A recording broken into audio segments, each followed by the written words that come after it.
DWW774, your ultimate AM radio. Ngayon po ay araw ng Sabado, October 3, 2015, ang ating Philippine Standard Time, 2 minuto makaraan ng ika-6 ng umaga.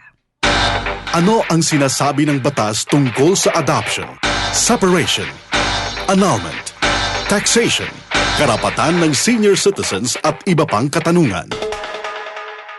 Ipaliliwanag ito ni Attorney Mark Tolentino dito sa palatuntunang Talk to My Lawyer. At ngayon, narito ang abogado at maestrado. Magandang araw po ng Sabado sa ating lahat. Kami po ang inyong mga kasama, Jackie Maestrado. Attorney Mark Tolentino. Para po sa programang Talk to My Lawyer. Na bahagi po ng pinalakas na serbisyo publiko ng DWW 774. Tayo po ay magsasama sa loob ng 1 oras at kalahati sa pagtugon ng inyong mga usaping legal, kasabay ng paghahatid ng mga dapat niyong malaman hinggil sa ating batas sa pinakasimpleng paraan na ating mauunawaan. Yon. Good morning, Attorney! Yes, good morning, Miss Jackie. Yes, ayan. So doon sa ating mga kababayan, ayan, bakit ka nga ba medyo iba yung tono mo ngayon? Nasaan ka ba ngayong lupalop ng mundo, partner? I'm here in Mindanao sa province namin kasi may talk po tayo dito. Actually, ay papalit ko sana ako ng Manila but I was invited by the Catholic Church dito sa amin to talk about family and marriage law and also about canon law in relation sa kasal and sa pamilya. So, that's why I'm still here. Ayan, okay. Pero, ayan, so kahit po ganyan, pwedeng magpadala ng mga legal concern yung ating mga kababayan at sisikapin ni attorney na masagot po, no, yung inyong mga concerns. Okay, partner, sige, simulan na natin. Oh, yes. Any question about the law, I'll try my best na sagutin natin yan in a very simple way para maintindihan naman ng lahat ng ating mga tagapakinig. Okay, ayan. Sige po. Ito na, partner, usapin sa lupa o property. May bahay sa probinsya, nakatira ang tatay niya. Sabi raw hunong may-ari ng lupa, pag umalis ang tatay niya, sisirain daw yung bahay nila. Pero yung lupa raw ho, in the first place, walang titulo. So, may kaukulan hubang parusa kapag ganyan. Ang nagpadala ng mensahe ay si Rachel Cañete Catalia ng Cavite. Depende yan kung paano talaga, ano yung unang agreement nila, paano sila nakapatay ng bahay doon, hindi naman sa kanila yon. So, depende sa agreement yon kasi normally, pag iba yung may-ari ng lupa, normally may contract of lease yan. Kung walang contract of lease, pinapatayo lang yung bahay doon na walang any written agreement, it is ang tawag doon sa batas by mere tolerance. So it means yung ownership ng yung lupa, yun pa rin yun, iba kasi ang ownership ng bahay. So pag magbahay ay yung kung nagpatay silang bahay na walang any consent ng may-ari, they are considered by law as builder in bad faith. Pag builder in bad faith sila, for example, pinatayo nila na walang any consent ng owner, may right talaga ang owner na tanggalin yung bahay. But that's why we need to know kung paano nila napatayo yung bahay. Okay. Ayan, sige. So, magpadala na lamang ho kayo, no? Ulit ng malinaw na mensahe kung kayo ba ang nagpatayo ng bahay o may ibang tao na involved. Okay, partner, eto pa. Si Ludi Castro ng Cainta, sabi niya, may umuupa po sa akin, 2012 pa, hindi na ho ako, kumbaga, hindi na raw nagbabayad yung tenant. Nung singilin ko, sinabihan ako ng PI o yung mura, no? Sabing ganun, wala akong ibabayad. Kinasahan pa ako ng barel. So, kinasuhan ko, tapos ngayon ho nananakot. Ang paupahan daw niya ay nasa Pasig. Kung sampahan ko ng kaso, saan ko ho ba ipa-file? Pwede yan. Kung i-file ng kaso, palayasin yung umupa sa kanya, unang gagawin niya is mag-file muna siya ng kaso sa barangay. Para at least baka masettle pa yan, baka konting away lang yan. So, may yung mga PI dyan, yung pananakot, baka nadala lang sa mainit na ulo yan. So kung pwede pa isettle yan sa barangay, isettle mo na sa barangay. Pupunta siya sa barangay kung saan located yung property, tapos mag-file siya ng ejectment case. Kung hindi talaga magkasundo, the barangay will issue a certificate to file action. Tapos mag-file siya ng kaso doon sa MTC sa Pasig kung saan located ang property. Aha. But before yung mga barangay na yan, barangay or sa court, kailangan muna siya magsulatan yung umupa sa kanya. Kung hindi tatanggapin yung sulat, ipa-registered mail sa post office. Mhm. Yung sulat, nakalagay sa sulat is demand to pay and vacate. Kailangan talaga nakasulat doon ha, demand to pay and vacate. Kasi yun ang requirement ng batas para maka-file ka ng kaso ng ejectment. Yes. Okay. Ayan. Thank you, attorney. Next yes. question. Ito. Tanong ko lang po, anong kaso laban ho sa kapatid naming matanda na ibinenta ho ang lupa ng nanay namin tapos hindi ho kami binigyan ng share. Salamat po. Ako ho ay isa sa inyong mga tagapakinig tuwing Sabado. Si Boy Pineda ng Tarlac. Ang tanong dyan, paano binenta ng kanyang kapatid na hindi naman sa kanya yon? Mhm. Owned yan ng kanyang nanay. Okay. So, ang tanong dito, yung nanay, buhay pa ba o hindi? Hindi na. Kasi kung buhay pa yung nanay, walang authority yung kapatid na magbenta. Mhm. Kung assuming patay na yung nanay, may authority magbenta ang kapatid but only with respect sa kaniyang share. Okay. Hindi yung buo ang kaya niyang ibenta unless na may authority sa lahat ng mga kapatid. Mhm.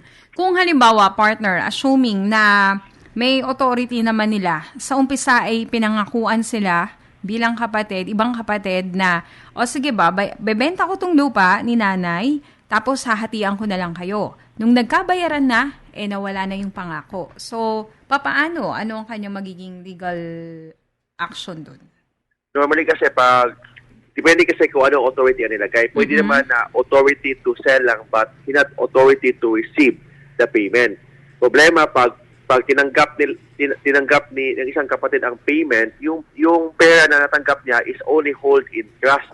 Mhm. Kung hindi niya ibigay yung money involved, pwede pa siya mag-demanda dyan ng criminal case, pwede pang estapa yon. So, kasi sinira niyo yung pagtitiwala ng kaniyang kapatid. Oo. Okay. Ayan. Salamat po. Dire-diretso tayo. Good morning po. May 2,000 square meter lot ang parents ko. Sinanla kay Lolo, 1,000 square meter na inilit. So, hinati po sa siyam na anak, kasama ho ang nanay ko. Di pa nalipat titulo. Si Cecil Panganiban, 500, Santa Ines, okay yung address niya. So, ang tanong, partner, namatay na raw yung kanyang lolo at ang kanyang nanay, meron pa rin bang share doon sa bahagi ng share naman ni Lolo? Kung namatay na si Lolo, ang next na makapag-inherit ng property, yung mga anak. Mhm. So, may share pa rin yung mga anak. Normally yan, upon the death of the decedent, ang kuha na mga share doon, yung mga anak, yung mga compulsory heirs, yung mga legitimate child, yung nanay niya I presume is a legitimate child ng lolo niya, so may share pa rin yun. Okay, ayan. Thank you.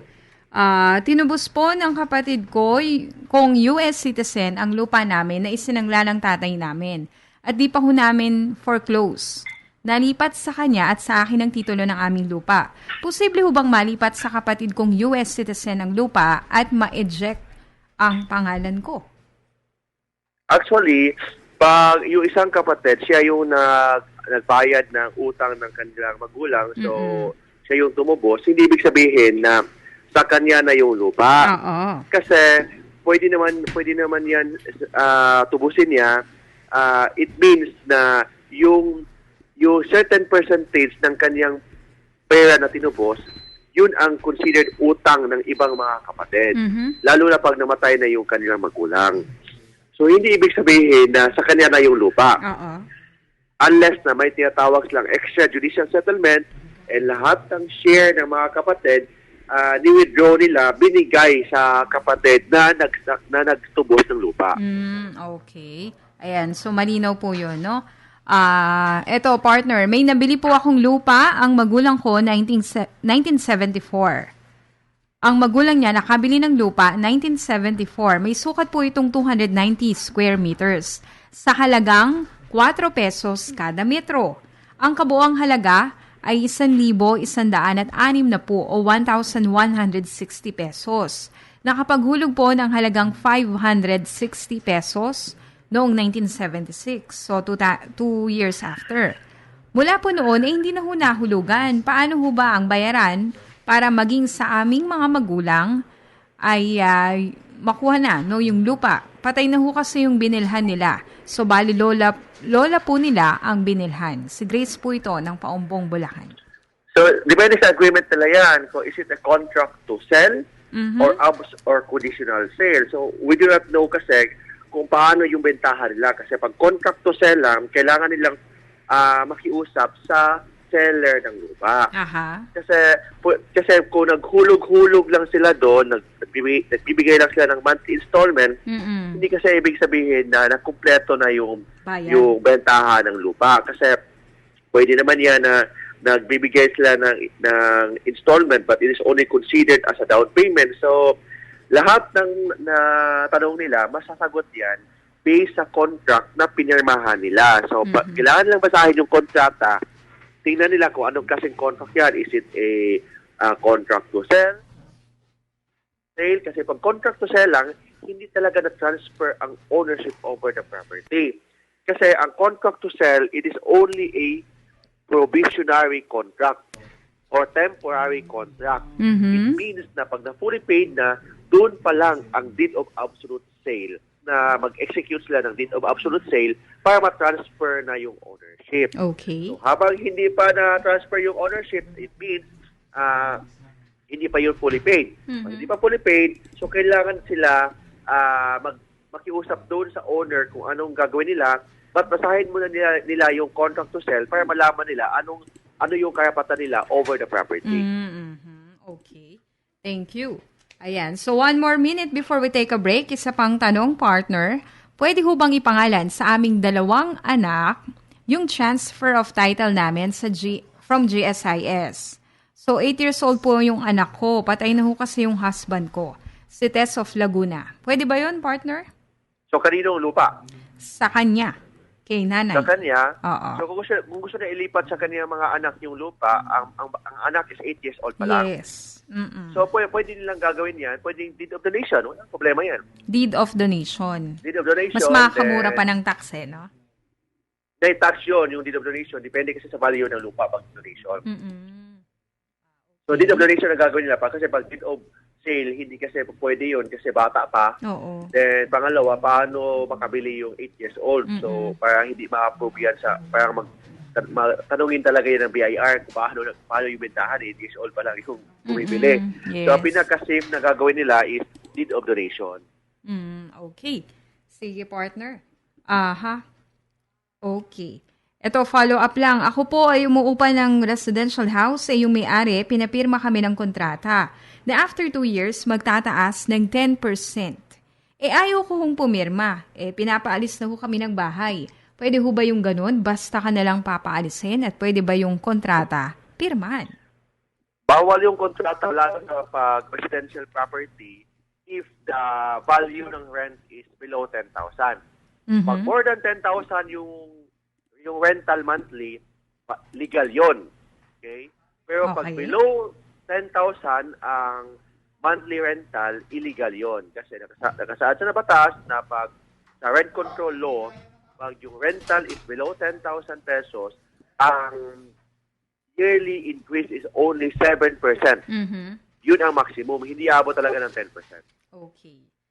Sige, partner, tayo muna ay mag-station break para po sa ilang palaala doon ho sa mga interesadong magbigay ng kanilang komento o magtanong kay Attorney Mark. Ay welcome ho kayo magpadala ng inyong mensahe sa 0947-660-8633. Pakilagay po at huwag kakalimutan ang inyong name and location. Magbabalik po ang palatuntunang Talk to My Lawyer. www 774. Expose, engage, and expand your business horizons at the 14th Franchise and Business Expo, empowering entrepreneurs. Join us in one of the most awaited franchising and business events in the Philippines on October 2 to 4 at the World Trade Center, Pasay City. Visit www.afi.com.ph for more details. Brought to you by AFI, empowering entrepreneurs with support from BPI Kanegosyo, PLDT SME Nation, See All Philippines, Blue Water Day Spa, Farmasya ni Doc, Meralco Biz, The Generics Pharmacy, Entrepreneur Magazine, Negosyo, Confluence Asia, and this station. Midas Hotel and Casino and DMC Philippines present Britain's finest. Britain's finest. The complete Beatles experience. Well, she was just 17. Relive the music of the Beatles on October 14, 8 p.m. at a tent of Midas Hotel and Casino. Can't buy me love. Britain's finest. Tickets are now available in SM Tickets and Ticket World outlets. This event is brought to you by Grab Taxi, Polabo Beach Resort, 10-inch lights and sound, Business Mirror, and DWWW 774, your ultimate AM radio. Here come old flat top, he come grooving up slowly. WWW 774. At ngayon, narito ang Talk to My Lawyer. Kasama si Attorney Mark Tolentino at Jackie Maestrado. Tayo po ay nagbabalik sa ating palatuntunang Talk to My Lawyer. Okay, partner, eto. Text messages tayo, yung mga nagpadala agad ng kanilang mga mensahe. Attorney Mark and Jackie, good morning. Ako po si Antonieto Caritan. So, ano po ang gagawin ko, landowner sa residential lot sa Kauswagan, Cagayan de Oro? Gumawa itong bad faith buyer ng bad faith special power of attorney.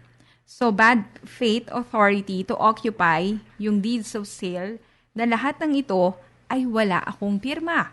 Tapos, ang titulo ng lupa ko ay ninakaw nila sa bedridden kong asawa na naatake ng mataas na presyon, na-admit sa ICU at 1 linggong lumipas na matay ho yung aking asawa.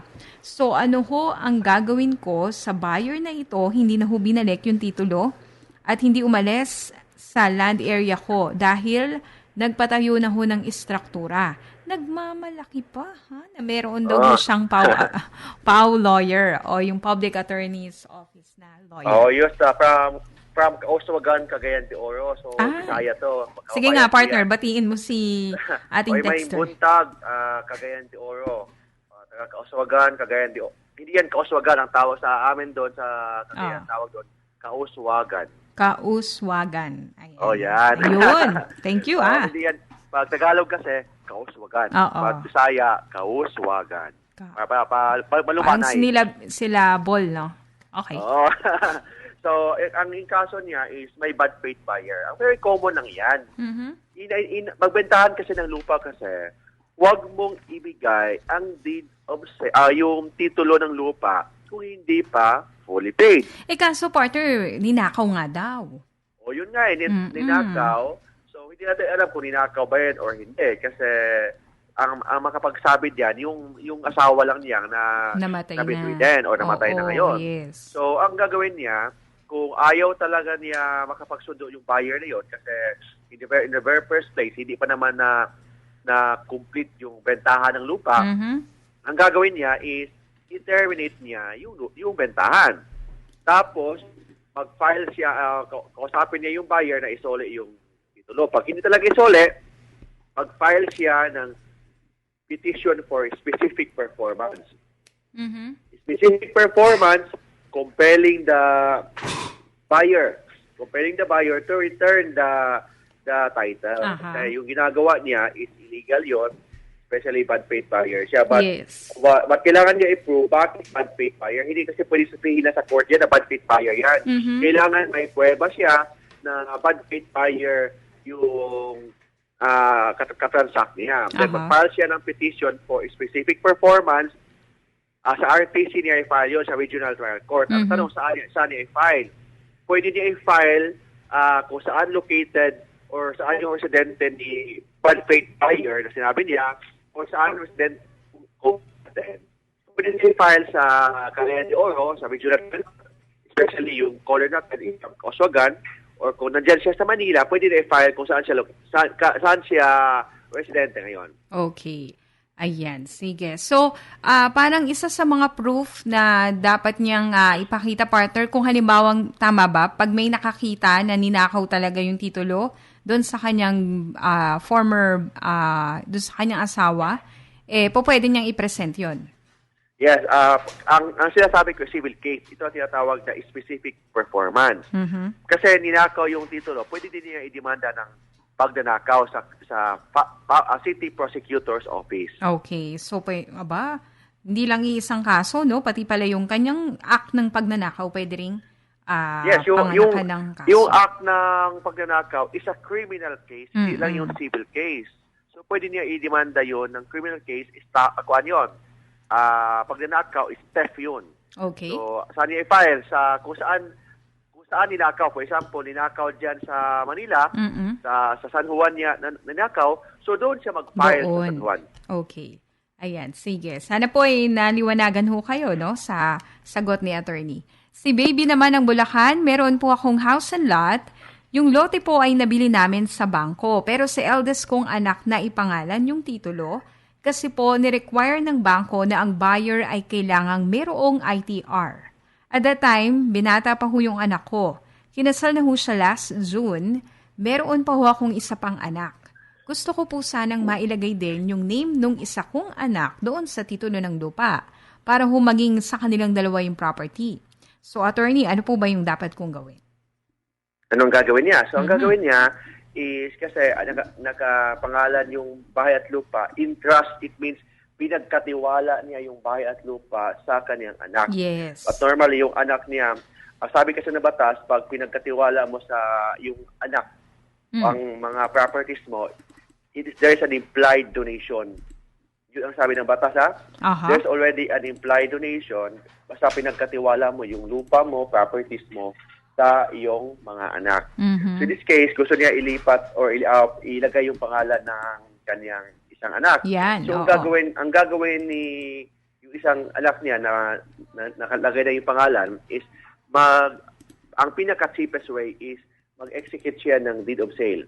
Deed of sale. Deed of sale, but hindi sa buong lupa o sa buong bahay. Deed of sale lang sa at least kalahati or 50% ng bahay at lupa para ibebenta niya sa kanyang kapatid.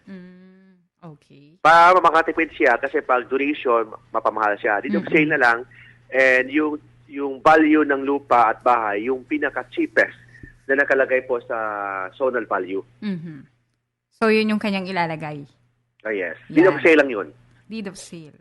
Okay, ayan. So, Ma'am Baby, sana ho ay nakuha nyo yung sagot ni Attorney Mark, deed of sale, para ho mas makamura kayo. Dapat, no, yung value, pinakamababang value doon sa zonal value, ang yun paper ilalagay. hindi sila. Ang paperma, yung anak na nakalagay na doon. Nakalagay na sa titulo. Okay. So, ang pipirma, yung eldest nyo hong anak.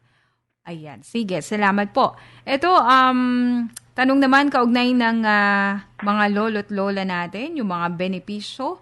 Pwede ho bang malaman? Senior. Yes, oo. Mga senior citizens. Pwede ko ho bang malaman kung tama bang sumahod ang isang senior citizen na sumasahod pa rin sa PIBAW at yung mga may kaya sa buhay? Concern lang ho kasi ako sa mga lolo't lola na dapat hong tulungan. So, pwede ba yun, partner? Sa veterans ito, partner na eh. Alam ko, ito yung mga World War II veterans natin na mayroong pensyon. So, pwede pa rin bang sumahod? Pwede lang maka-benefits pa rin ng senior citizen kasi yung senior citizen benefits, hindi lang yan pang mahirap. Kasama din yung mayaman. Basta at least you are 60 years old. Una, you must be at least 60 years old. Pangalawa, you must be a Filipino citizen. Pangatlo, you must be a resident in the Philippines for at least 6 months. Okay. Ibig sabihin, kahit na nandito ka sa Pilipinas but you are an American citizen, hindi ka maka-avail ng senior citizen benefits. Or kahit na Pilipino ka, but nandun ka sa ibang bansa, doon ka naninirahan sa ibang bansa, hindi mo ma-avail kasi Pilipino ka nga, hindi ka naman nakatira dito. Yes. I just remember kung paano ko tinanong si Senator Grace Poe kahapon about citizenship. Anong sagot niya, partner? Tinanong ko kasi kung makaboto ba yung mga anak niya dito sa Pilipinas. Pero hindi ko sinabing citizenship kasi magalit sa akin.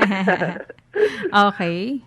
Sinabi naman niya na yung asawa daw niya makaboto, yung mga anak niya makaboto, but hindi lahat ng anak niya kasi yung ibang anak niya hindi pa naman 18 years old. Bata pa eh. Bata pa. But sabi ng staff niya, yung mga anak niya, yung mga anak niya dual citizens. Okay. So pwede.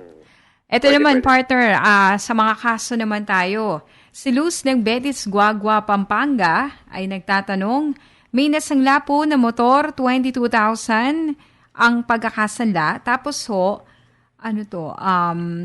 parang 2 taon, umabot na ho ng 30K. So may kasulatan na kapag hindi siya nakabayad ng motor, yun hong kabayaran, hindi na ho ibibigay yung OR or CR ng motor. Puro pangako ibibigay. Bali 2 years na ho eh.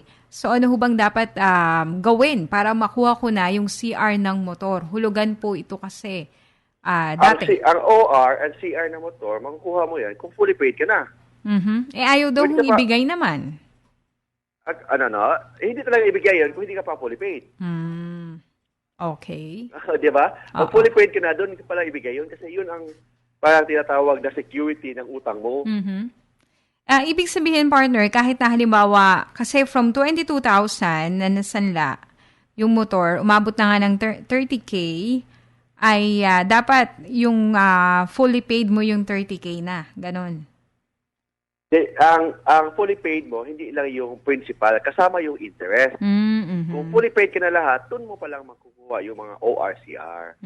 Okay. Sige. So, kailangan ho talagang bayaran. Diba? Good day po. Alam naman, kasi pag utang kasi, ang dami nagtatanong sa akin, paano daw magkalusot ng utang? Simple lang yan. Bayaran mo. Di ba? Pero di ba ikaw din nagsabi no na alang na kukulong sa utang? Pero walang makukulong sa utang. Except kung mag-issue ka ng cheque. Kasi pag mag-issue ka ng cheque tapos tumalbog, bouncing check law yan. Yes. Pwede ka makulong.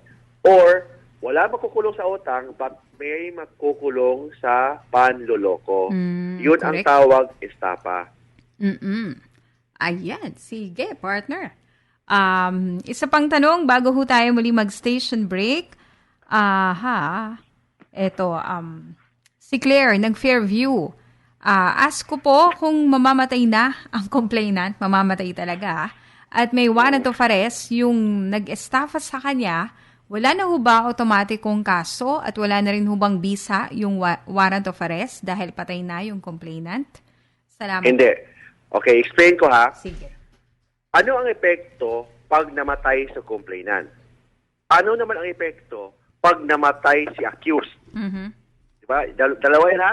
Okay. Pag namatay si complainant, hindi ibig sabihin na ma-dismiss ang kaso. Kasi pag na-file na yung kaso sa court, hindi naman yan Juan de la Cruz versus Pedro. It is people of the Philippines versus Pedro. Diba? Kahit na namatay na si Juan, si Juan kasi, hindi private complainant lang yan. Ang totoong complainant, ang taong bayan. That's why ang tawag doon, people of the Philippines versus Pedro. Kasi si Juan de la Cruz, pag na-file niya yung kaso sa court, he is only just a mere witness. Okay. Witness lang na lang siya. But kung namatay na siya, tapos wala nang ibang witness, pwedeng ma-dismiss ang kaso. Not on the ground na namatay na siya, but on the ground na wala ng evidence or wala ng witness na magpapatunay sa kaso na pending ngayon sa court. Yun ang epekto ng pag namatay si private complainant. Okay. Pero pag namatay si accused, automatic dismiss ang kaso. Dismiss ang criminal case but not the civil case. Bakit ma-dismiss ang kaso? Kasi sino bang ikukulong natin kung patay na yung tao? Tama. O, diba? So, very common sense. So, pag accused ang namatay, dismiss. Pag private complainant ang namatay, hindi automatic dismiss. Okay? Kasi there's a possibility na may iba pang mga witnesses. So, tama ba, partner, parang civilly, ay automatic dismiss na yung kaso kapag yung accused yung namatay? Civil ba? Or Criminally. Criminally. Dismissed. But civilly, hindi pa. Oh.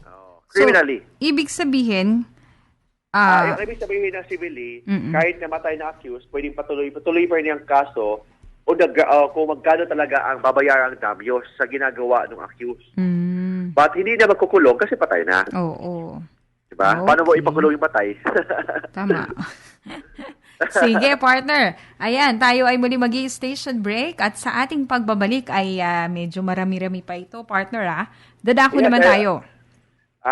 Let's try a little about yung mga tanong dyan. Then pagkatapos yan, let's talk about civil law in relation to canon law regarding annulment of marriage. Kasi daming nagtatanong, ano ba yung pagkakaiba ng annulment of marriage sa simbahan at saka sa korte? Kasi yung Santo Papa natin, si Pope Francis, nagsasabi about we have to reform the annulment proceedings sa simbahan.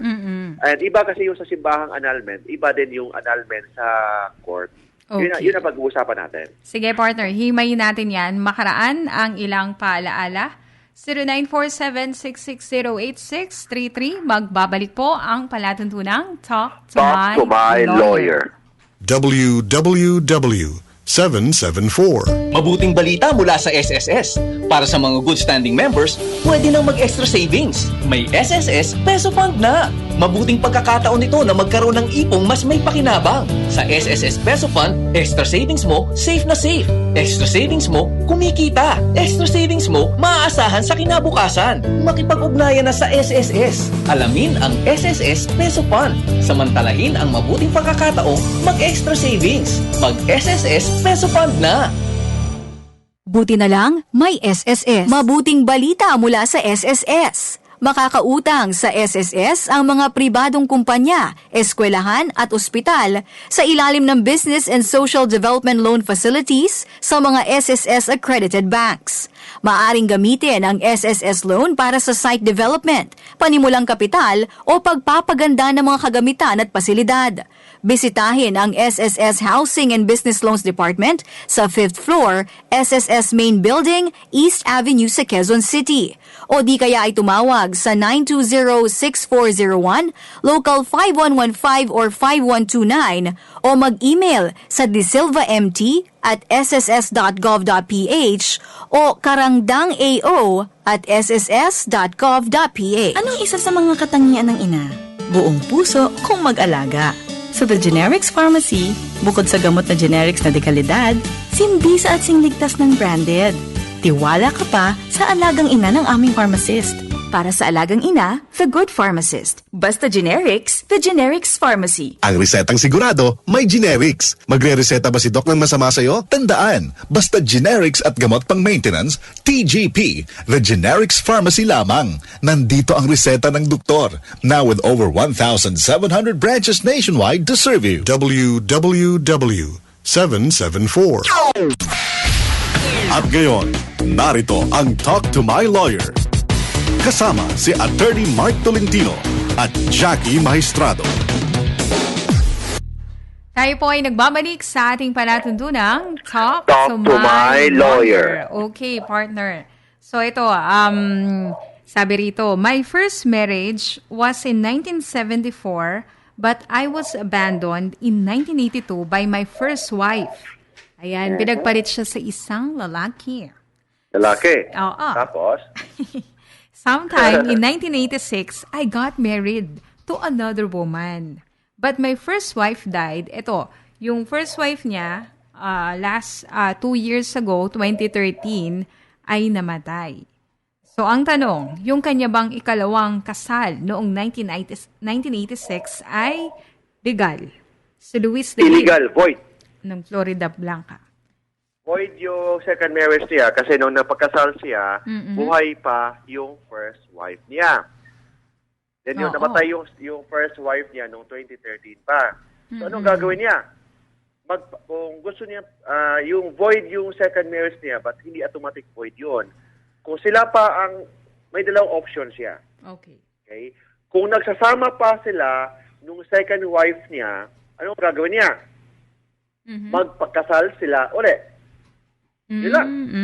Pero kung hindi na sila nagsasama sa second wife niya, mag-file siya ng annulment of marriage on the ground that it was bigamous. Okay. Pero kung nagsasama pa, pakasal sila. Magpakasal sila uli. Okay. So, yun, para maging valid yung kasal niya. Sige, partner. Thank you.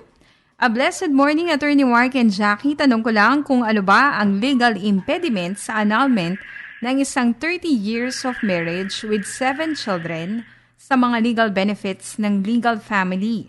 After the annulment, the husband got married to a younger woman whom he begotten a son before the annulment. Example, halimbawa ng mga benefits, yung SSS, insurance. So, papaano ba, partner? Celine of Bacoor. So, yung nagtatanong, yung first wife or second wife? Listener lang. Parang siguro kaibigan lang nung taong involved. So, Okay, may kasi- legal impediment ba, partner? Kapag ganun? Kasi yung husband, yung lalaki, nagpakasal ng younger girl na asawa na hindi pa naman final yung annulment niya. Di ba? Oo. So it means yung second marriage niya with the younger wife is void. Bigamous marriage yun. Kasi hindi nagpakasal siya na hindi pa naman valid hindi pa naman final yung annulment niya sa first wife niya. So it means bigamous yung second marriage niya. So with respect sa mga benefits kasi, ang epekto kasi ng annulment, normally that's why ang mga mag-asawa magkasundo yan during the annulment proceedings. Kasi kung hindi magkasundo, ang court mag-decide, magkasundo with respect sa properties ang mag-asawa during the annulment proceeding, dapat magkasundo with respect sa property relationship. Okay. Kasi kung hindi sila magkasundo, the court will decide kung paano i-divide ang mga properties. And sabi ng batas, kung ang isang tao is a guilty spouse, ma-forfeit ang kanyang properties in favor sa kanyang mga anak at saka sa innocent spouse. Okay. So that's why, para hindi na mag-decide ang court about property relationship ng mag-asawa, ang mag-asawa na nag-file ng annulment must settle with respect sa property relationship. Okay? Kasi kung hindi, baka yung isang party ng kasal, mawalan siya ng share ng kanilang conjugal properties. Lalo na pag siya ay isang guilty spouse. Oh. Okay. Sige. Salamat po. May kaibigan po akong lalaki. Siya po ay kasal sa West. Nagpakasal sila 13 years ago sa mass wedding. Okay. Ura-urado daw ho yung desisyon na yun para humapetisyon yung girl na kaibigan nung lalaki. So dahil ho pupunta ng US ang girl at the time, after ng kasal, hindi naman ho sila nagsama as husband and wife. Until now, di niya alam whereabouts nung babae. During those years, may nakilala siya uling babae at nagkaroon sila ng isang anak. And he wants to have his own family but legally, may pag-asa ho ba siyang maanal? Ano ho ba ang kanyang dapat gawin? Thanks po si Jane ang nag-text sa atin. Kasi after months, na-deny daw ho yung kaibigan niya when he applied for a visa. So? Okay. Ito gagawin niya, Unang gagawin niya, pupunta siya sa NSO.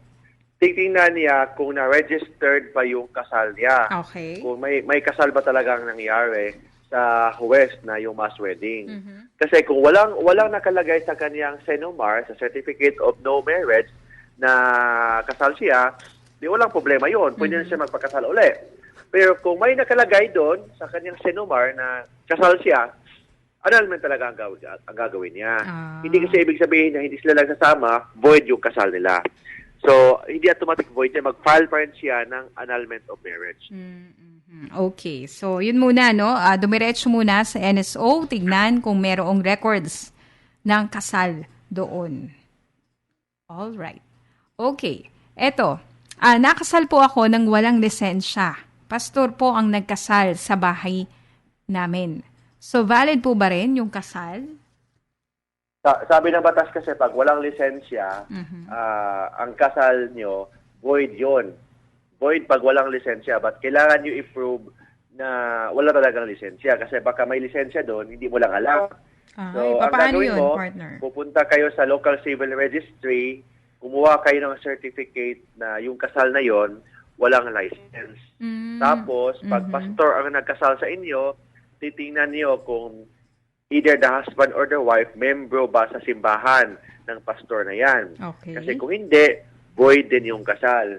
Pero kailangan pa rin kayo mag-file ng annulment of marriage. Hindi automatic yan na pag hindi na-comply yung mga requirements ng kasal, void na automatic yan. Kailangan pa rin na susundin ang sabi ng batas na mag-file pa rin ng declaration, ng petition for the declaration of nullity of marriage on the ground na walang mga requirements na sinunod. Lalo na yung requirements about authority of the solemnizing officer. Ang authority ng solemnizing officer, kailangan either the husband or the wife, membro ng kaniyang simbahan. Okay. Simbahan ng pastor. Oo. Dalawa, kailangan ng may lisensya. So pag that's why pupunta ka sa local civil registry, humingi kung saan na registered yung kasal ninyo, then humingi kayo ng certificate na walang lisensya ang kasal ninyo. Kasi sabi kasi ng batas, ang license kasi may expiration yan. And kailangan during that period, kailangan talaga kayong magpakasal. Okay. Yun ho bang annulment ng kasal sa Roman Catholic Church ay nire-recognize ng Philippine government? Ayan, siguro mamaya ito, partner, no? Mensahe yan ni Larry Javier ng San Pablo, Laguna. So mamaya po ay i-discuss yan ni Attorney Mark. Ask ko lang ho, pwede ho bang magpakasal ang kapatid ko sa girlfriend niya na hiwalay sa asawa na may 2 anak? Di po makapag-annul yung girl dahil po magto-12 years na hindi ho niya nakikita yung kanyang husband.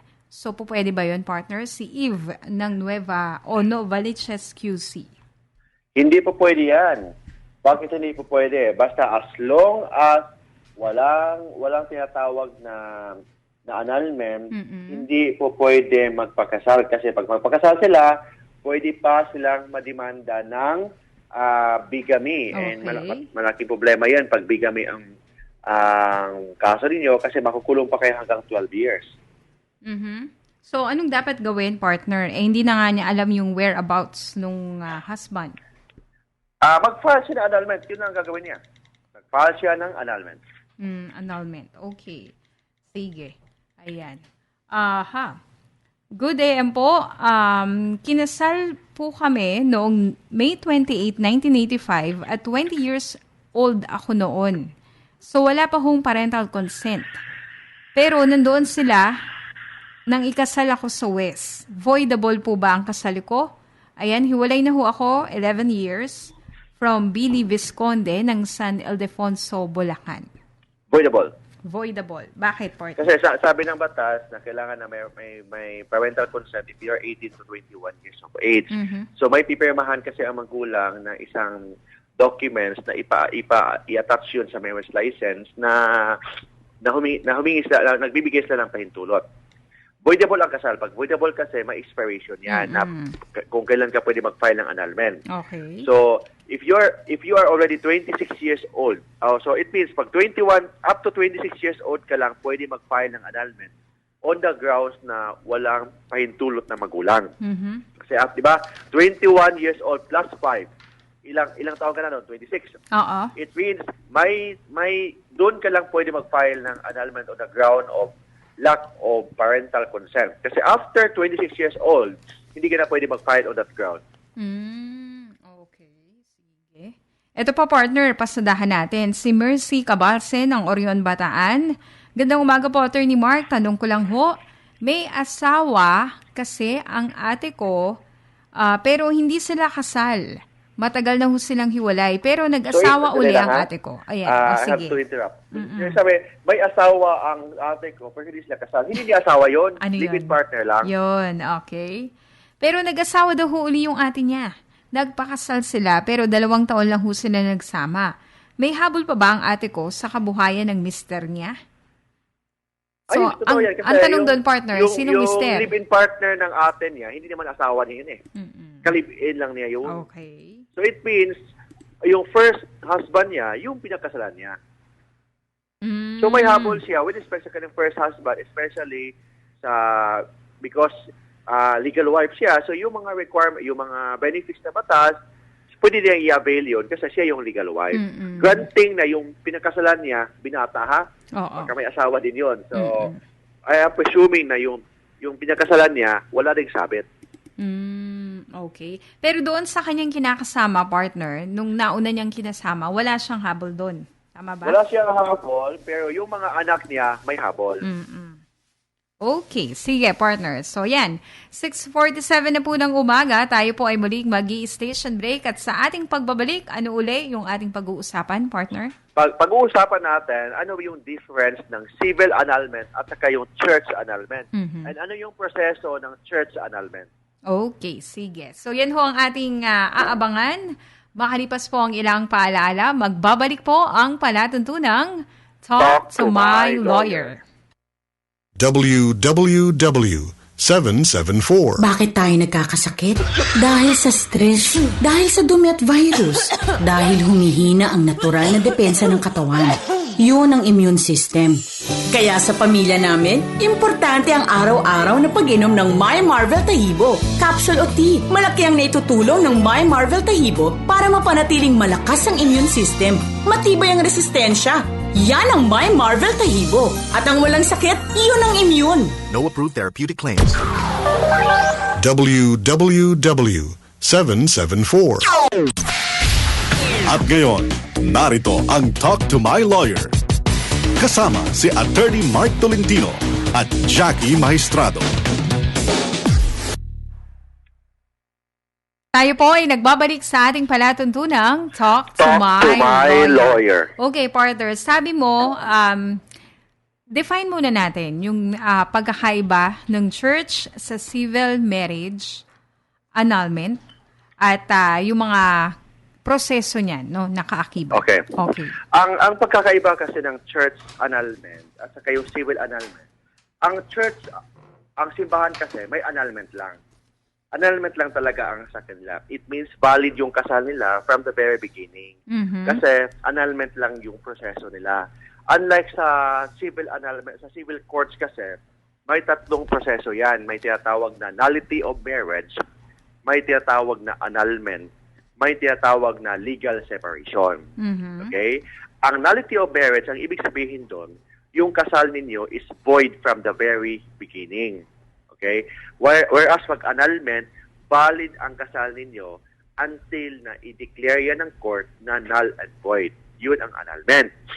Ang legal separation, ini-recognize lang ng batas na hiwalay na kayo, but yung marriage bond is still there.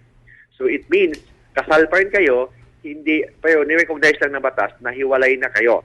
So it will only affect sa mga custody ng bata, sa support, and also with respect sa property relationship ng mag-asawa. Yun ang legal separation dito sa may church proceedings ng defective marriages. Ulitin natin, partner, kapag nullity, yung kasal void from the very beginning. Meaning to say, parang wala na talagang nangyaring kasal. Walang sa simulat sa poll pa lang. But hindi automatic pa rin yan.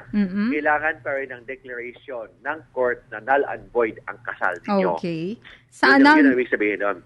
Yun ang ibig sabihin nun. But it means, pag may annulment ka na sa court or sa civil annulment, hindi ibig sabihin na annulled ka na sa simbahan. Same also na pag annulled ka na sa simbahan, hindi ibig sabihin na annulled ka na sa court. Kasi iba ang church annulment, iba ang civil annulment. Okay. Sa civil annulment, iba ang proseso ng church annulment.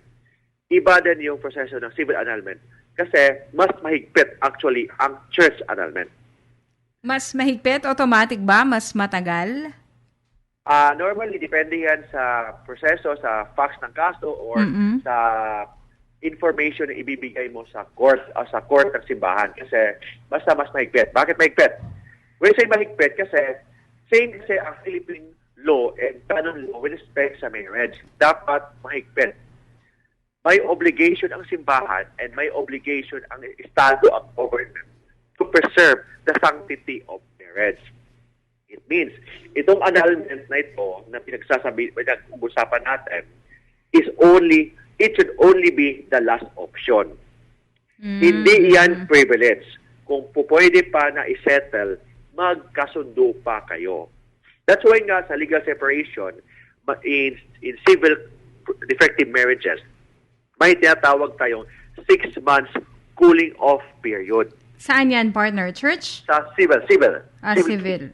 So, bakit may 6 months cooling off period? Kasi bibigyan ang mag-asawa ng panahon, 6 na buwan, na magkasundo. Baka lang, nadala lang yun sa init ng ulo. So, bibigyan siya ng 6 months. Upon the filing of the legal separation, wala talagang hearing or wala talagang action dapat na mangyayari kasi bibigyan ang mag-asawa ng 6 na buwan na magkasundo. Baka magbago pa yung isip nila. So, meaning to say, partner, doon sa 6 months cooling off period, nandun pa rin sila sa kanilang conjugal dwelling. They will act like a husband and wife pa rin. Kumbaga, i-work out nila yung marriage or yung relationship. Actually, hindi na sila kailangan na magsasama pa rin. Kasi upon filing of the legal separation, pwede na sila tumira sa ibang bahay. Okay? But baka yung 6 months na yan, baka pwede pa magigawan sila. Diba? So, back to square one, no? Doon, na baka magkasundo pa. So, hindi mo na dapat umpisahan ang kaso pag legal separation. But itong 6 months period, hindi yan available sa annulment or sa nullity of marriage. Okay. So, hindi siya available. Dito naman sa church annulment, iba. Kasi dalawa ang proseso nito. Una, for example, gusto mong hiwalayan yung asawa mo, pupunta muna kayo sa inyong parish priest. Parish priest, kung saan kayo nakatira or kung saan kayo kinasal? Nakatira. Pupunta muna kayo sa parish priest kasi ang parish priest may obligation na magbibigay ng spiritual guidance and wisdom sa mga churchgoer. Okay? So, bibigyan, baka pwede pang isettle nila yun. Okay? Pag alam naman ng parish priest na hindi talaga kaya, last option na talaga, kahit anong gagawin nila, wala talagang mangyaring kasunduan, so the parish priest will refer yung kaso ng kanyang member ng simbahan, diretso yan sa tribunal ng kanilang diocese. Di ba sa simbahan ng Katoliko, may mga diocese? Okay? So, i-refer yan ng parish priest dun sa diocese. Okay? Para i-file yung kaso ng annulment. Dun sa diocese na yan, may tribunal. Okay? May tribunal, ibig sabihin, may court yun. Okay. Yung court, member yan, 3 judges. 3 judges na question, pare yun. Okay? So doon, i-hear yung kaso. But hindi muna umpisa ng kaso kasi bibigyan pa ang ex-husband or ex-wife ng pagkakataon na sagutin ang reklamo. Kasi pag i-refer na yung ng parish priest doon sa tribunal, bibigyan ang petitioner ng form. Isulat niya doon ang kaniyang marital history. Okay, marital history, kung anong nangyari sa kaso niya. Normally, ang grounds talaga ng annulment, pinaka-abuse ground, kahit sa simbahan, is psychological incapacity. So, ang obligation ng court, hindi to decide kung sino ang may problema.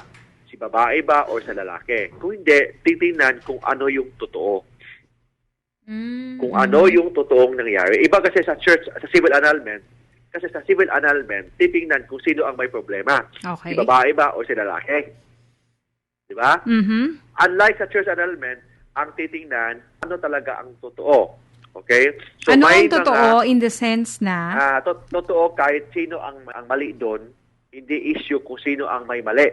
Ang titingnan niya kung sino, ano talaga ang nangyari sa buhay nila. Ayun. So meaning to say, pangyayari. So may form na fill-upan yung complainant o yung petitioner, ito ang tinatawag na marital history. Marital history. Pagkatapos, i-file so, paano yun, partner? Opo, magbabatin lang ako. Marital history, meaning to say, ikukwento niya from day 1 Hanggang Yes, hindi na day one. Kung paano sila nagkakilala. Ay! Paano Flashback sila ito? nagkakilala Oo. until paano sila nagkahiwalay. Hindi lang yung panahon na nag-aaway sila. Oo. Kasama din yung love story nila.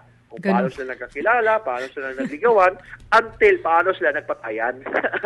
Di ba, no? So, medyo, yun. so dapat pala, alam mo, from the very beginning, kung paano kayo nag-meet, di ba? Paano yung partner kumbaga nare-refresh?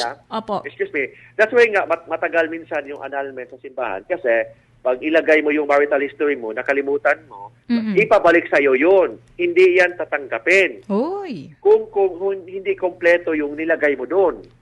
So, papabalikin ka na naman. Isulat mo naman uli. So, that's why minsan matagalan, lalo na pag hindi ka marunong magsulat. Oo, tama. Diba, iba kasi hindi marunong magsulat Yes. Hindi naman kailangan English, kahit Tagalog, wala nang problema. Isulat mo doon, okay. in day 1 up to, kailangan kompleto. So pagkatapos yan, i-file yan doon sa tribunal. May filing fee but based sa bagong rules ngayon ni Pope Francis, baka libre na yung annulment. Baka tanggalin oo. But before, may filing fee. Sa Manila is 30,000. Ang mahal pala? Oo, mahal yun.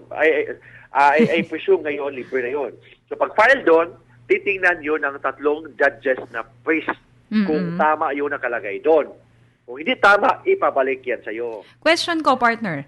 Doon sa sinasabi mong 3 judges na mamumuno doon sa tribunal, ano yun? Mga pari sila na aakto lamang mga hurado o talagang totoo silang graduate ng law? Hindi. Normally, sila yung mga pari na may degree sa canon law. Kasi iba kasi ang civil law, ako civil lawyer ako But normally I have a little knowledge about canon law. But yung mga priest na yan, normally mga canon lawyers. Yung canon lawyers, yung mga experts sa canon law. Sila yung 3 priest na yon. So, yung 3 pari na yan, titingnan nila kung tama yung nakalagay sa sulat, sa marital history. Pag hindi tama, ipabalik. Kompleto na lahat, bibigyan ng notice ang ex-husband or ex-wife na may church annulment na nangyayari. Titingnan nila kung may jurisdiction ba sila to decide the case. Kasi iba kasi ang civil annulment. Kasi ang civil annulment, ipa-file mo yan sa family court kung either the husband or the wife kung saan nakatira 6 months from the filing ng petition. It means, kahit na they are from Cebu, kung nakatira na sila ngayon sa Manila, pwede nila i-file yung kaso nila sa Manila. Kasi, ang sabi ng civil annulment, 6 months from the filing of the petition, kailangan residente sila sa lugar na yan. But sa church annulment, iba.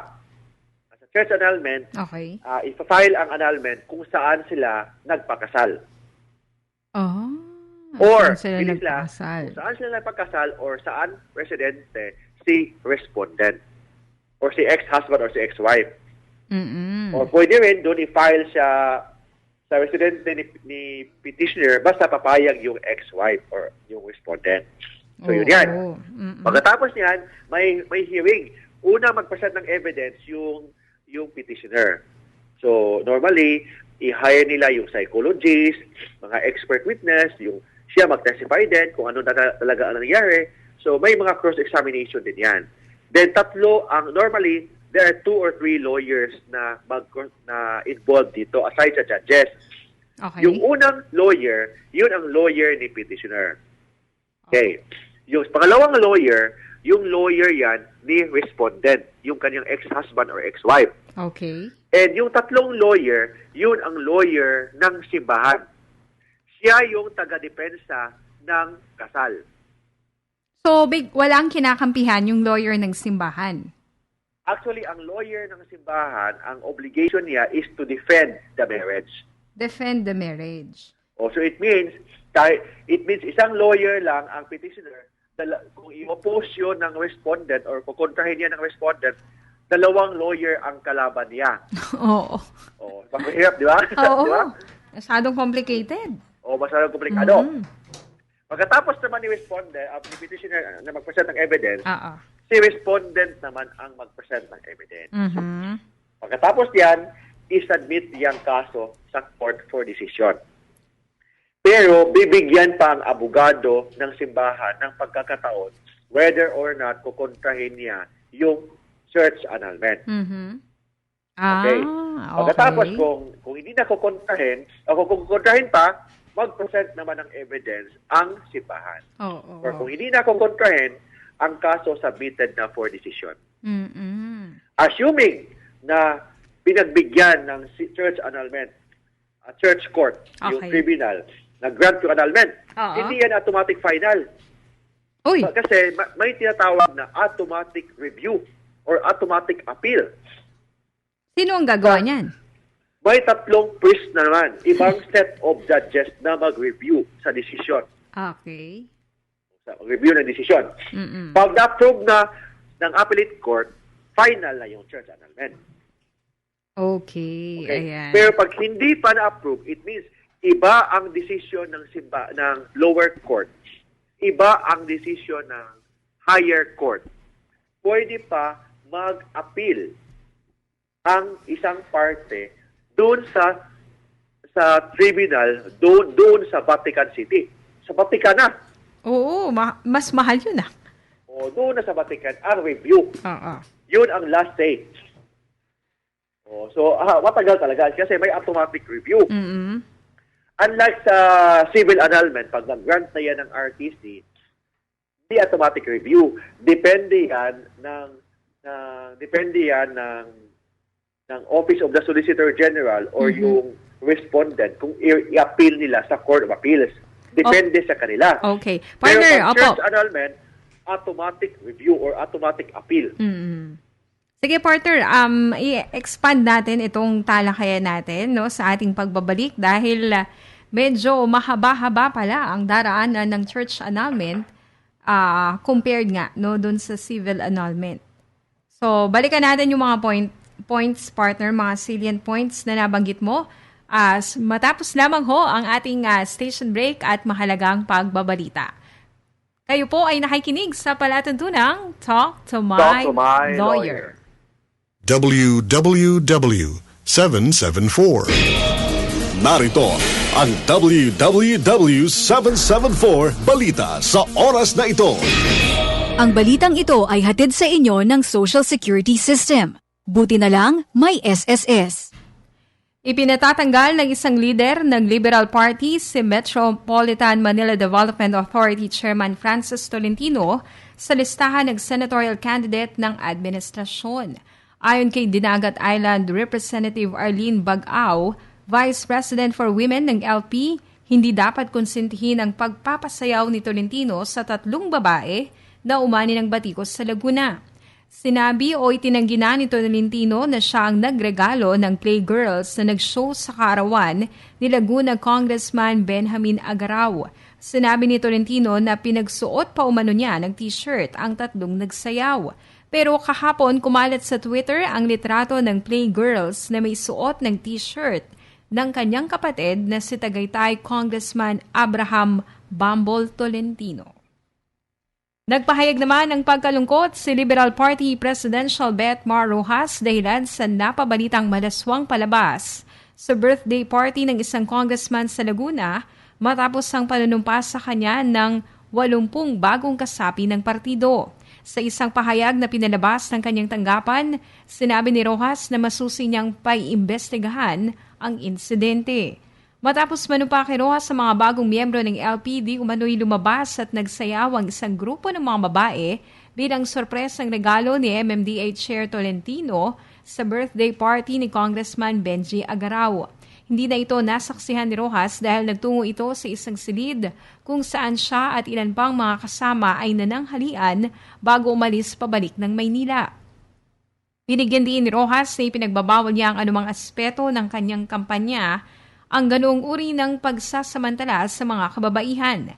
Pinaalalahanan din ni Rojas sa mga kasama sa pagtataguyod ng daang matuwid na iwasan ng ganitong klaseng mga gimmick dahil nakakabastos ito at walang naitutulong na pagtataas ng antas ng pampublikong diskurso. Samantala, kaugnay naman ng Bagyong Kabayan, nagsilikas ang residente ng Nueva Ecija at Bulacan ng bahain ang ilang bahagi ng 2 lalawigan dahil sa malakas na ulang dala ng Bagyong Kabayan. 19 na barangay sa mga bayan ng Laur, Cuyapo, Rizal at Bongabon ng Nueva Ecija dumanas ng 1 hanggang 3 talampakang lalim na baha. Ayon na rin sa tala ng Office of Civil Defense 3. Biglang tumaas ang tubig baha sa barangays Betania at Pinagbayanan ng Laur, kaya nagsagawa ng rescue operation doon ang mga otoridad. Yan po mga balita sa oras ng ito. Ang balitang ito ay hatid sa inyo ng Social Security System. Buti na lang may SSS. Inyong napakinggan ang WWW774 Balita sa oras na ito. Ang labo. Baka nasisira na ang makula ng mata. Lalong lumalabo. Ang tawag dyan, macular degeneration, ang pagkasira ng macula sa retina. Para maiwasan ang kondisyong yan, kailangan ng lutein. Lutein na nasa Optin. Ang Optin ay nakakatulong na mapangalagaan ang ating mga mata. Kaya ako, araw-araw umiinom ng Optin. Ito po si Isa Calzado, nagpapaliwanag para sa kalusugan ng mata. Optin, klaro yan. No approved therapeutic claim. Ang damit na amoy kulob. Ang damit na bagong laba. Pero ang damit na nilabhan with new Surf Fabric Conditioner Blossom Fresh. Subukan ang bago at mas pinabangong Surf Fabric Conditioner Blossom Fresh para sa up to 14 days ng haba-habangong mga damit. 5 pesos SRP lang. Mabango for 14 days. Mabango, ngayon mas mabango. Post-wash pre-wear. Subukan ang bago at mas pinabangong Surf Fabric Conditioner Blossom para sa up to 14 days na haba-habangong mga damit. 5 pesos SRP lang. DWWW774 News, commentaries, opinions, public service. The total entertainment package. DWWW774 Your ultimate AM radio. At ngayon, narito ang Talk to My Lawyer. Kasama si Attorney Mark Tolentino at Jackie Maestrado.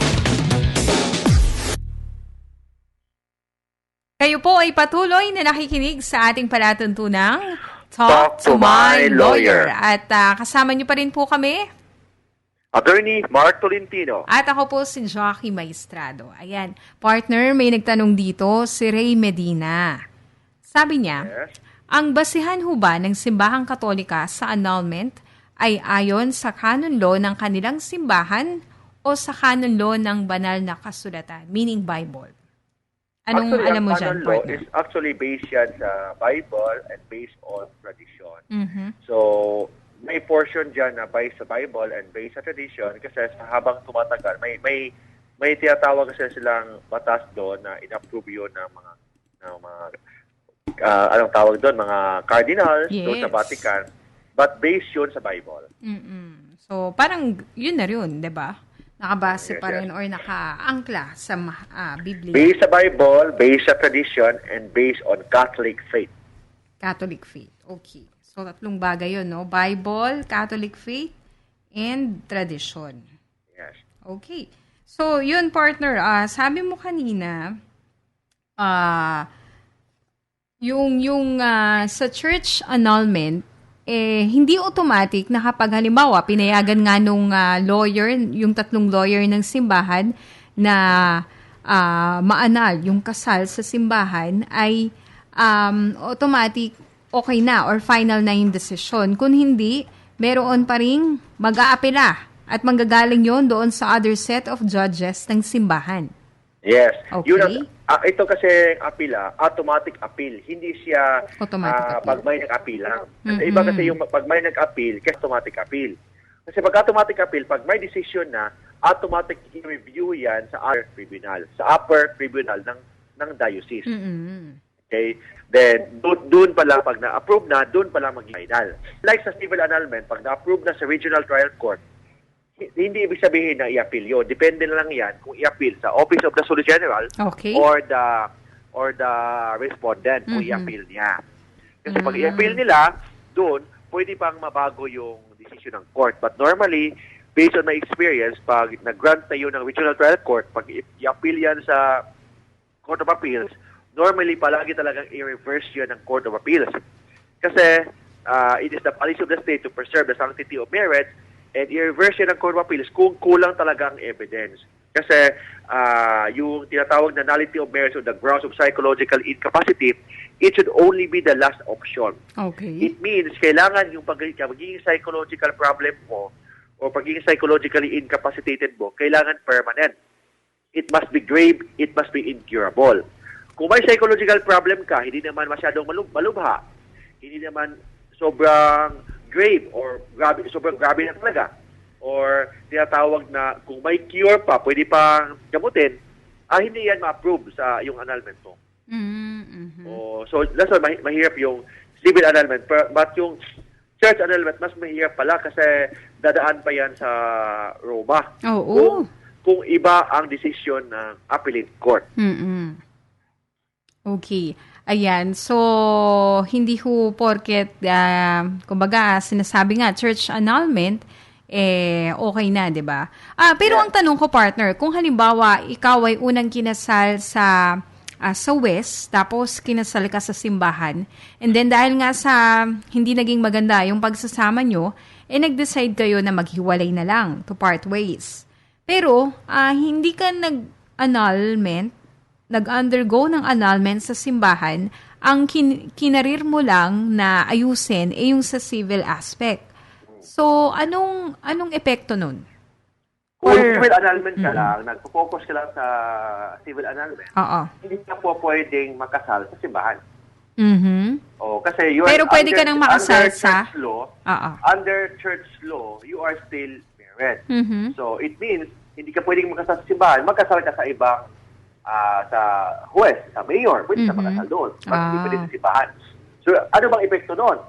It means, iba ang civil wife mo, iba ang canon wife mo. Okay. Kasi ang canon wife mo, yung unang kasal mo sa simbahan, na hindi mo pinakanal. Yun ang canon wife. But ang civil wife mo, yung second marriage mo na. Yun ang epekto noon. What about yung iba, yung ginagawa, nagpapakasal na lang sa ibang religious denomination or religious sect? Pwede ka magpakasal sa ibang religious denomination provided that yung asawa mo o ikaw, membro sa simbahan na yan. Kasi kailangan yan na at least one of the spouse must be member of that religious sect. So, clarify natin yan, ha? Okay. Pag annulled ka na sa simbahan, hindi automatic na annulled ka na sa church. Vice versa, pag annulled ka na sa simbahan, hindi ibig sabihin na annulled ka na sa court. O pag annulled ka na sa court, hindi ibig sabihin na annulled ka na sa simbahan. Okay. So, but yung decision ng simbahan na annulled ka na, pwedeng gamitin yan as evidence sa civil annulment para mapabilis yung annulment mo. As an evidence, but hindi automatic. Ito, partner question. Si Pope Francis, di ba, sabi niya, pinapabilis na niya yung proseso ng church annulment. So, anong epekto ng church annulment nga sa civil marriage or civil annulment? Walang effect. Walang epekto. Iba. Kung may effect man, kung may possible effect lang, ha? This is not absolute effect talaga. Kung may little effect, yung mapabilis ang civil annulment kasi gagamitin yung evidence. Gagamitin lang yung evidence para ma-approve yung civil annulment mo, but hindi automatic. It will help, but hindi automatic na ma-annul ka na sa civil courts. So, ganun pala, no? Pero without, kung halimbawa naman, hindi ka nga nag-undergo ng church annulment, hindi naman requirement sa civil annulment na dapat may church annulment ka. Hindi requirement, kasi pwede ka na magpakasal sa huwes, sa second marriage mo, pwede ka na magpakasal sa mayor, sa second marriage mo, but hindi ka pwedeng magpakasal sa simbahan kasi under church law, you are still married. Okay, sige. So, partner, sige, sa ating babalikan natin yung mga few reminders mo, no, kaugnay nitong civil and church marriage annulment. No? Diyan ka lamang, pati yung mga kababayan natin, dahil tayo ay magbibigay daan lamang sa ilang paalaala. Magbabalik po ang palatuntunang Talk to My Lawyer. www.talktomylawyer.com 774. Sa bahay, isa akong ina na nag-aalaga ng pamilya. Sa The Generics Pharmacy, isa akong pharmacist na naghahatid ng gamot na generics na dekalidad, singbisa at singligtas ng branded. Bilang ina man o bilang pharmacist, parehong alagang ina ang ibinibigay ko. Para sa alagang ina, The Good Pharmacist. Basta Generics, The Generics Pharmacy. Ang resetang sigurado, may generics. Magre-reseta ba si Doc ng masama sa'yo? Tandaan, basta generics at gamot pang maintenance, TGP, The Generics Pharmacy lamang. Nandito ang reseta ng doktor. Now with over 1,700 branches nationwide to serve you. Calling all Ateneo Law alumni. You're all invited to join this year's alumni homecoming titled Return of the JD, Jubilarians Din on October 23, 2015 at the Makati Shangri-La Hotel. Affair begins at 5 p.m. This year's Jubilarians are classes 55, 65, 75, and 90. For ticket and information, contact Jenilyn or Anvic at 899-7692, local 2125, Jetty Sandoval at 0917-850-2160, or Odette Espinosa at 0920-904-4720. WWW774. At ngayon, narito ang Talk to My Lawyer. Kasama si Attorney Mark Tolentino at Jackie Maestrado. Tayo po ay nasa huling bahagi na ng ating palatuntunan. So, partner, sige, if you were to give pieces of advice doon sa ating mga kababayan, sa kanilang yung mga nagpaplano, no, na sabihin nga natin yung mga relationship ay on the rocks. Ayan, ba to? Itong mga church annulment or civil annulment, kailangan yung tandaan na hindi ito karapatan ninyo na ma-annul sa simbahan or sa court. Hindi karapatan na ma-annul. This is only a privilege and only last option. Kung kaya nyo pang isettle nyo kasi it is the policy ng ating court or the policy ng ating government or state sa Philippine Republic or polisiyan niyan ng ating simbahan na kailangan matatag ang ating pamilya. Mm-hmm. So yung mga annulment na yan, last option na talaga yan kung wala na talagang pag-asa. So yun ang ibig sabihin doon. Okay? Pero kung gusto kang magpakasal ulit sa simbahan, you need to file church annulment. Kasi iba kasi ang kasal ng simbahan kaysa kasal ng huwes or kasal ng mayor kasi may basbas yun. So at least through our faith, through the blessings of our Lord, at least iba yung kasal na yan compared sa church sa tinatawag na mayor na wedding or sa wedding ng isang huwes. So basta tandaan nyo lang po na kailangan yung kung mag-file kayo ng annulment, ihanda nyo yung mga documents. You have to prepare same documents ang kailangan sa civil annulment at sa church annulment like marriage contract, birth certificate ng mga bata. Kung may property relationship kayo, ihanda nyo din yan. Then kung yun lang mga kailangan then yung pag mga bata, kung may baptismal certificate, certificate ng kasal ninyo sa simbahan, yun ay paghanda ninyo para mag-file ng annulment. But you have to talk to your parish priest baka kaya pa i-settle kasi the parish priest may obligation ang mga Gora Paroko na kung kaya pang i-settle ang kasal niyo, i-settle na talaga yan kasi yung pag-file ng annulment sa simbahan, hindi yan basta-basta. Mas mahabang proseso yan kasi may automatic annulment, may automatic review pa yan, then diretso pa yan sa Vatican for the final review. So, then kung gusto ka magpakasal sa second marriage mo with the church, you have to file church annulment. So yun yan. But hindi yan kailangan kung if you want to enter into a contract of marriage sa civil lang, like for example, sa mayor, sa huwes. Okay. Pero partner, in terms of yung ano ang uunahin? Halimbawa, pareho kang kasal civilly sa church. Yes. So ang suggestion ko, isabayin yung dalawa. Uy, isabay? Pwede pala yun, ha? Mas maganda, sabay. Mas maganda yun. Kung gusto ka magpagkasal sa simbahan uli. Okay. Sabay mo yung church annulment at saka civil annulment. Hindi kailangan na isa-isa. Pwede sabay yun. Pwedeng sabay. Pero kung halimbawa, yung isang tao naman, wala naman siyang, kumbaga, nagkahiwalay sila nung kanyang asawa, tapos gusto niyang humiwalay, okay, nag-file siya ng civil annulment. Wala naman siyang interest magpakasal uli dahil, kumbaga, na-traumatize doon sa kanyang marriage. So, ideally, pwede pa, dapat ba i-work out pa niya yung church annulment or hindi na? Kasi kahit na ma-annul siya sa civil, annul na siya civilly, annul na siya sa court, hindi ibig sabihin na binata pa siya insofar as canon law. Under canon law, kasal pa rin siya sa asawa niya na pinakasalan niya sa simbahan. So, depende niya yun kung may gusto ba niya matatawag yung asawa niya kahit nahiwalay na sila as canon wife. Yung natawag yun canon wife, iba yung civil wife, iba din yung canon wife. Diba? Uso ngayon, legal wife and kabit. Yes, diba? mistress. Ngayon, may bagong term na yun sa batas. May tinatawag na civil wife, may tinatawag din na canon wife. Ibig sabihin pala, partner, possible na iba ang yung canon wife sa civil wife. O iba, possible yan. Pwede yun. Oo, possible. For example, na-annul ka na sa kasal mo sa simbahan, tapos nagpagkasal ka ulit sa ibang babae. Yes. So, yung second wife mo, civil wife mo yon. But yung first wife mo, always your canon wife. Diba? Okay, oo, so, tama. depende sa'yo yan.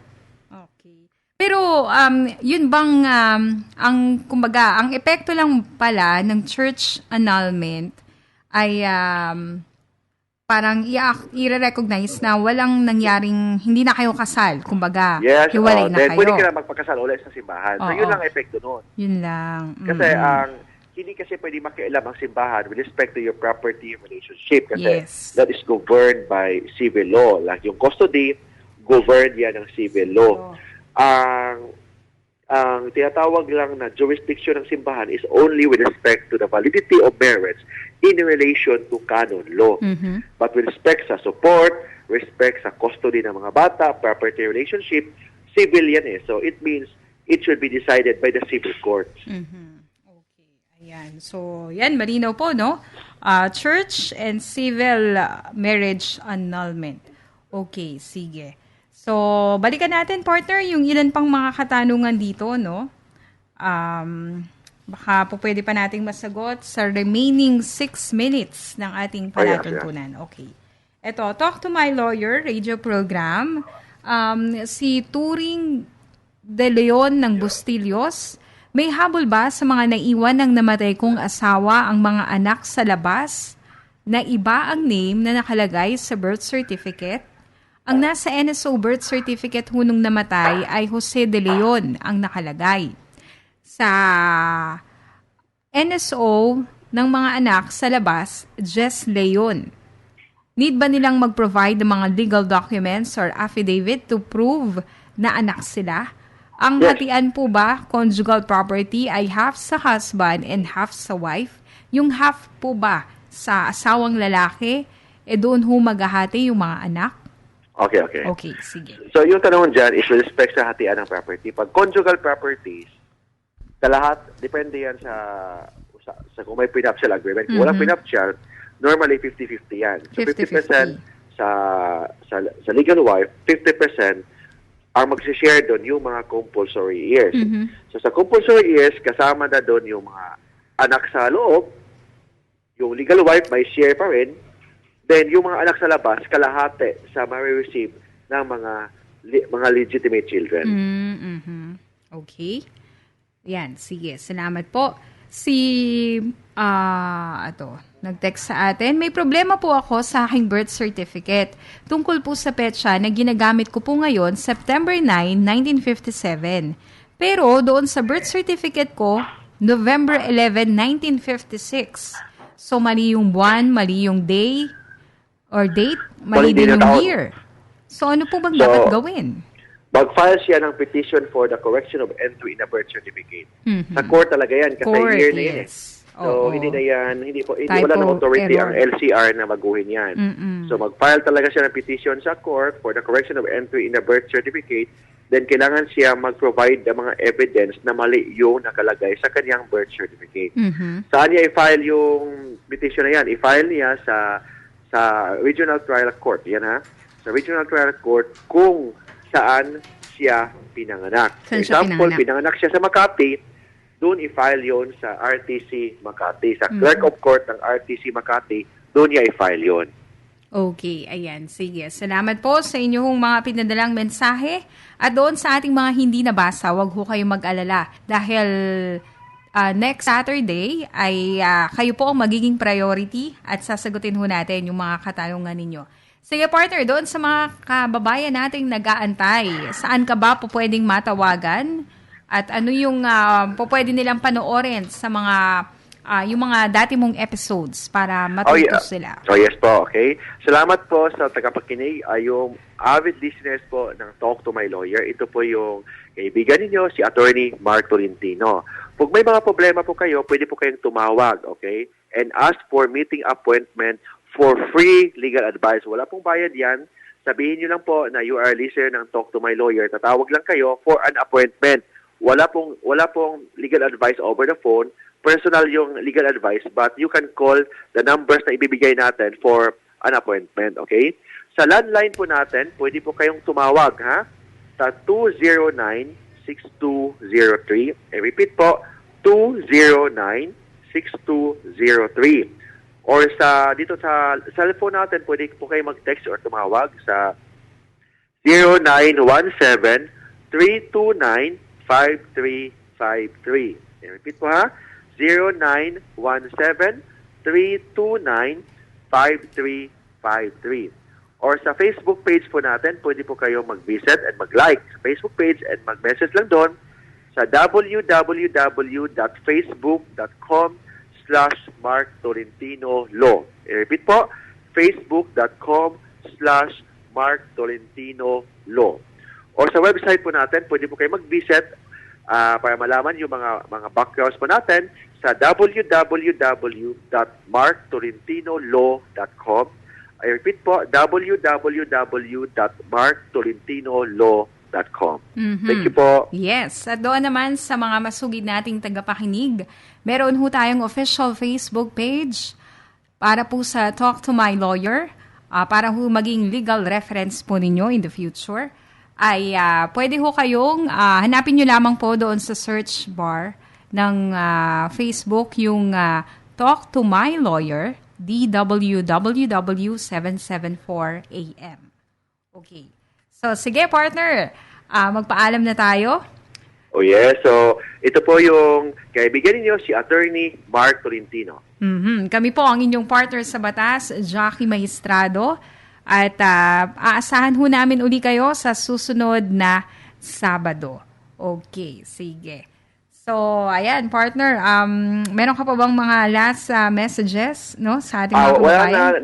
I'm really grateful and nagpapasalamat talaga ako sa kahit na I'm here in the province, tuloy-tuloy pa rin yung programa natin kasi this is my lifetime commitment to give public service sa lahat ng taong bayan na nangangailangan ng kanilang legal na information na dapat lang malaman kasi yung mga kaibigan kasi natin, yung mga kababayan natin na walang alam sa batas, minsan palagi silang inaabuso. But kung alam ninyo yung batas, alam ninyo yung karapatan ninyo kung ano ang gagawin ninyo. Ayan, tama yan. So ito po, kayo po ay nakinig, ayan, dito po sa ating palatuntunang Talk to My Lawyer. Susunod na po ang programang Doctor's Orders kasama sina Dr. Jaime Galvez